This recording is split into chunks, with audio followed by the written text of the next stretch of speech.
सास का अखाड़ा बहू ने पछाड़ा। माँ जी, ये कैसे बना रही है शिमला मिर्च? नहीं नहीं नहीं, ऐसी कोई नहीं खाएगा। आप हटिए, मैं बनाती हूँ। कोई नहीं खाएगा? अरे तेरे मायके वालों के लिए नहीं बना रही हूँ, अपने पति, बेटे और बेटी के लिए बना रही हूँ। और वो लोग शिमला मिर्ची ऐसी ही पिछले कई सालों से खाते आ रहे हैं। बहू बहू हो ना, थोड़ा सोच समझ कर जबान खोला करो, समझी? माँ जी, फिर तो मैं यही कहूँगी कि आपको खाना बनाना आता ही नहीं। बहू शिमला मिर्च बना लेती है, लेकिन अपने अंदाज में। फिर खाने के टेबल पर, ये सब्जी क्या बहू ने बनाई है? आज बहुत अलग लग रही है। भाभी, रंग तो बड़ा अच्छा दिख रहा है सब्जी का। अरे नहीं नहीं, मुझे तो माँ के हाथ वाली खानी थी। क्या है रीना, सब्जी माँ को ही बनाने दिया करो ना। सास, जिसे अब थोड़ा सा अपना पल्ला भारी दिख रहा होता है। अरे अब बेटा मेरा जमाना आ गया। ये घर कभी मेरे नाम से चलता था, लेकिन अब लग रहा है कि मेरा होना ना होना एक ही बराबर है। बहू तो पूरे घर के साथ रसोई में भी राज करना चाहती है। माँ जी, आप ही ने तो कहा था शादी के वक्त कि रानी बनाकर रखेंगी मुझे। तो देखिए, रानी का काम यही होता है ना, राज करना। अरे देख बहू, माना तू राज करना चाहती है, लेकिन भूल मत, पूरी रियासत अभी मेरी है। अरे कैसी बात कर रही हो तुम दोनों? और ये क्या तरीका होता है बहू से बात करने का? बेचारी अभी तो आई है, उसको आजादी भी नहीं दोगी क्या? तो वो इस घर को अपना घर कैसे समझेगी?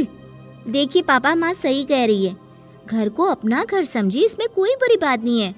लेकिन सिर्फ अपना और हमें पराया करने की कोशिश करे ना जी ना, ये सोच तो बिल्कुल अच्छी नहीं है। देख, तू छोटी है ना, छोटी की तरह रहा कर। हर बात पर बीच में ना बोला कर। क्यों? वो मेरी बेटी है तो मेरे तरफ से ही बोलेगी ना। माँ जी, ये तरफ तरफ क्या होता है? हाँ, वो मेरी बहन नहीं है क्या? मैं मानती हूँ कि आज मैंने सब्जी बना दी, लेकिन थोड़ा खाने में बदलाव करना हम स्त्रियां भी तो जानती हैं और चाहती भी हैं। तो इसका मतलब ये तो नहीं कि घर के खाने की कोई वैल्यू ही नहीं है। देख, मैं कोई बहस नहीं करना चाहती, जाओ खाना खा लो। सभी खाना खाने बैठ जाते हैं। अगले रोज, माँ जी प्लीज, ये आस पड़ोस वालों को बोलिए ना, मुंह उठाकर घर में मत आ जाया करे। अरे किसी के घर आने जाने का कुछ वक्त तो होना चाहिए। यहाँ तो सारा दिन मानो लोगों ने धर्मशाला बनाकर रखी है। बहू, वो हम लोगों के परिवार जैसे हैं, पिछले 25 साल से हमारे साथ है। और ये मेरा घर है, यहाँ कौन आएगा कौन नहीं, ये तू कैसे डिसाइड करेगी? और हाँ, तुझे अगर पसंद नहीं ना, तो अपने कमरे में चली जाया कर। वो लोग बात ही कर रहे होते हैं कि पड़ोसन आ जाती है। अरे बहन, हम लोगों ने जागरण रखा है माता का आज रात, सुबह का भंडारा भी, तो बहू रानी को लेकर आना। आना हाँ बिटिया? अच्छा चलती हूँ, और घरों में भी निमंत्रण देना है। अरे हाँ हाँ, हम जरूर आ जाएंगे। वैसे किस किस को बुला रही हूँ? वो तुम्हारी ननद और भाभी भी आ रहे हैं क्या? माँ, क्या आप इनके पूरे खानदान को जानती हैं? अरे भाभी ने ही तो मेरी ननद की शादी की पूरी तैयारियां कराई थी, और मेरे मायके में भी पापा की मौत के बाद वहाँ रहकर इन्होंने ही मुझे संभाला था। इतना तो कोई किसी के लिए नहीं करता। अच्छा, मैं ना फल दे जाऊंगी, काट देना भाभी, मैं दूसरे काम पूरे कर लूंगी। मेरी तो तबीयत खराब है माँ जी, आप ही काट देना सारे फल। मैं रात का खाना भिजवा दूंगी, परेशान ना होना। हाँ? अरे नहीं नहीं, हम लोग बना लेंगे, 4 लोगों का खाना तो बनाना है। अरे नहीं नहीं, आप फल पर लग जाओगी, और बहू की तबीयत भी ठीक नहीं, खाना मैं ही भिजवा दूंगी। पड़ोसन चली जाती है और सास बहू की तरफ देखती है। देखा, जिसे तू धर्मशाला बोल रही थी, वो कितने अपने हैं। हाँ माँ जी, आप उनका काम कर रही हैं, उनके जागरण का प्रसाद तैयार कर रही हैं, तो वो क्या इतना भी नहीं करेंगे आपके लिए? ओहो, तुझसे बहस क्या करना बहू। तभी बहू की माँ आ जाती है। अरे बहन जी, बेटी से मिलने का मन किया तो बिना बताए ही आ गई, बुरा न मानना। ये मत समझना कि ये मेरा घर नहीं, कोई धर्मशाला है। अच्छा अच्छा, तो ये घर पर आए मेहमानों को घर नहीं धर्मशाला वाला समझाने वाली आप ही हैं। वैसे आपको खुशी होगी कि आपकी बेटी के संस्कार भी ऐसे ही हैं। अरे माँ, किन बातों को सुन रही हो? आओ अंदर आ जाओ माँ। माँ बेटी के साथ अंदर आती है तो उसे अचार की महक आती है। हाय रे, कितनी अच्छी महक है। क्या बनाया है बहन जी? अचार बनाया है। आपकी बेटी बोल रही थी कि आप लोग कुछ अलग तरीके से बनाते हैं।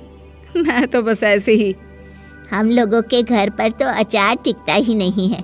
अरे आता ही किसे है अचार बनाना।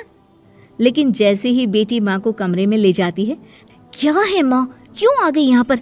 बताकर तो आना चाहिए। अरे कैसी बात कर रही है बेटी? माँ को बेटी से मिलने का मन किया तो क्या माँ नहीं आ सकती? आ सकती है माँ, क्यों नहीं, लेकिन तू ना पूरा खेल बिगाड़ रही है। खेल? कैसा खेल बेटी? मुझे भी तो बता देती तो मैं भी खेल लेती। माँ, जब से शादी करके इस घर में आई हूँ ना, सासू माँ ने मेरा घर का रट लगा कर रखा है। अब मैं ये बताना चाहती हूँ कि यहाँ मैं आ गई हूँ। कोई भी चीज़ जो पहले होती थी वो ठीक नहीं थी, तो मैं उसे परफेक्ट करूँगी। अच्छा, यानी बात सिंहासन की है कि पहली रानी को उतारना है। हाँ माँ, तुम्हें जो समझना है समझो, लेकिन बात तो यही है। पर बेटा वो बेटी कुछ नहीं समझती और दरवाज़ा खोलकर बाहर चली जाती है। माँ, जो कि एक अच्छी औरत होती है, बेटी को समझाने की कोशिश तो करती है। बाहर सास के सामने माँ कहती है, अरे बहन जी, आप चलिए ना मेरे साथ मेरे घर, बहू का मायका भी देख लीजिए। अरे नहीं नहीं बहन जी, आप ही रुकिए हम लोगों के पास। शाम को जागरण है, वहाँ ले चलेंगे। उसी का प्रसाद तैयार कर रही हूँ। अच्छा, हमें भी तो सिखा दीजिए कैसे तैयार करते हैं। अरे कैसी बात कर रही हो माँ, कितने जागरण करवा चुकी हो तुम? देख बेटी, एक बात गांठ बांध ले। हर बेटी माँ के घर जो होता है वो देखती है, लेकिन सीखती वो सास के पास ही है। सास का संस्कार वो अपनी सास से सीखती है, जो वो अपनी बहू को देती है। तो बेटी, यहाँ के रीति रिवाज, रहन सहन, बोली भाषा अपनी है, जिसे तुझे ना सिर्फ फॉलो करना है बल्कि सीखना भी है। और जहाँ तक सवाल है पूरे घर की रानी बनने का, तो जब तक तेरी सास महारानी है तो रानी ही तो रहेगी। क्यों बेटा? बहू माँ की बात समझ जाती है और सास भी बहू की माँ का मन ही मन शुक्रिया अदा करती है। उम्मीद है कि आपको हमारी ये कहानी पसंद आई होगी।